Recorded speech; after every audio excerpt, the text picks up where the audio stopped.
Et si je vous disais que ça, c'est un os fossilisé qui a appartenu à un reptile marin il y a plus de 150 millions d'années? La découverte a été faite dans les grottes de Bèze, en Côte d'Or. Suivez-nous, on vous en dit plus.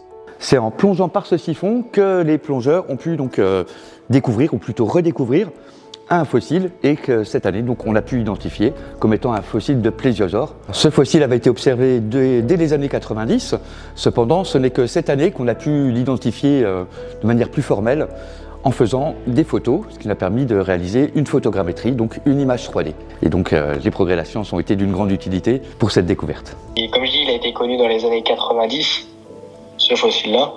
Donc les gens passaient dessus, après ils faisaient pas forcément attention, mais c'est vrai que on avait fait on a même amené des gens, etc.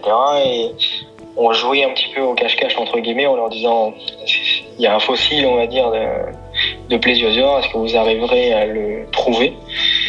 Et 99% des gens sont passés à côté. On a pu en conclure qu'il s'agissait en quelque sorte d'un humérus, donc un os du bras de plésiosaures. Donc les plésiosaures, c'est un groupe de reptiles marins qui était très diversifié, qui vivaient à l'époque des dinosaures. Alors ce ne sont pas des dinosaures, c'était de très lointains cousins, plutôt des tortues, des crocodiles, etc. Et à cette époque, la Bourgogne était recouverte par une mer tropicale très peu profonde. Si on devait donner un analogue actuel, ça serait les lagons des Bahamas, par exemple. Donc c'est sûr, on s'en rend pas bien compte aujourd'hui, mais il faisait bon à l'époque.